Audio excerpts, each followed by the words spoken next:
Hi all, welcome and welcome back to my channel.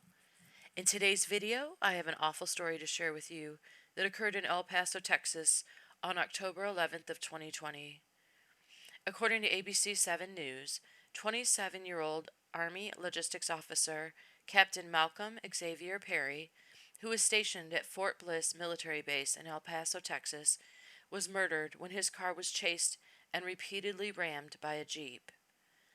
According to a 911 call made by Perry while he was being chased and rammed in his vehicle, he was begging for police to help him because he said he knew he was going to die.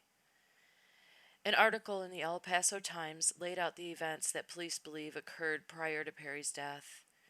According to a complaint document, the article states that Perry met up with his girlfriend and her friend Ricky at a strip club in El Paso.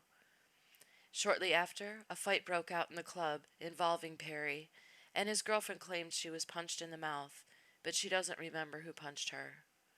Now, I don't know if her getting punched is significant or not, but when you hear the rest of the story, you might find that it is. After the fight, Perry suggested that his girlfriend and Ricky should go with him to his apartment. They had driven to the club separately, so Perry's girlfriend said when she and Ricky arrived at Perry's apartment in her Jeep, they saw Perry's car already there and a group of men beating Perry up in the parking lot. I'm assuming they followed him there from the club. Perry's girlfriend told police that he got away from the men who were attacking him and he was able to drive away in his car. Now, this is where the story takes a bizarre turn that police have not yet been able to explain.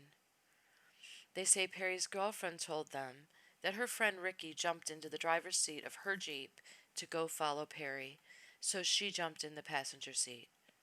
Now, I'm thinking they're going after him to make sure he's okay. But, no, that's not what happened. After Ricky caught up to Perry's car, he started ramming the rear end of Perry's car with his girlfriend's Jeep. She told police they were speeding, and Ricky kept ramming into his car.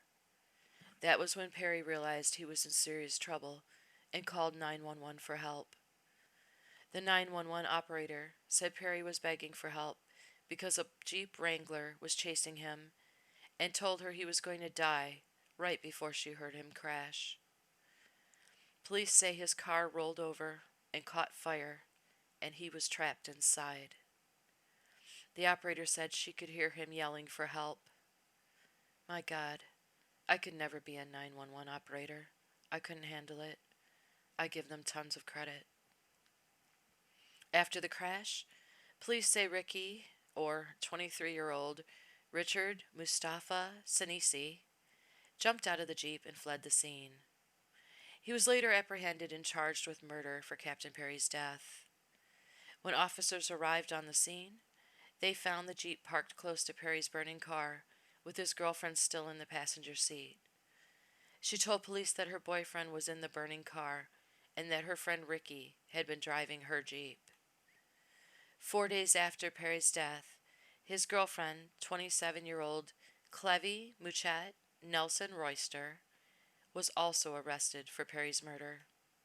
Reports say that she is also a captain in the U.S. Army. Police say when they interviewed Perry's girlfriend, she offered no motive for Ricky chasing and ramming into Perry's car.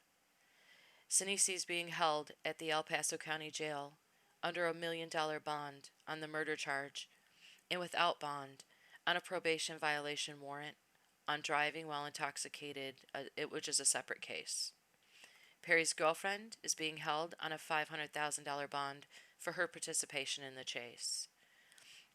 Lieutenant Colonel Gilberto Escobedo of the U.S. Army said the following about the victim. He said Captain Perry recently took command of Bravo Company and was selected to be a company commander for his passion, leadership, and expertise. It was my pleasure to serve with him. His service to the U.S. Army and our nation will not be forgotten. So tragic. What do you think caused Ricky to kill Captain Perry? Do you think Perry's girlfriend was in on it with Ricky? Or do you think she jumped in the Jeep thinking he was going to find Perry to see if he was okay? I think they set him up from the beginning at the bar. I think they had him jumped at the bar, then told the men where he lived so they could get him at his apartment. But that's just my opinion.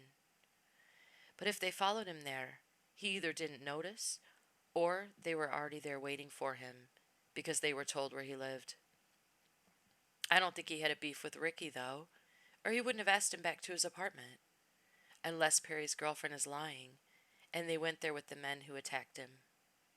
I don't know. I'm curious to hear if more details come out about what happened that night. But, really, without Captain Perry alive to say what really happened, we may never learn the truth. Thank you so much for watching. I really appreciate your time. Stay safe, and I'll see you on my next video.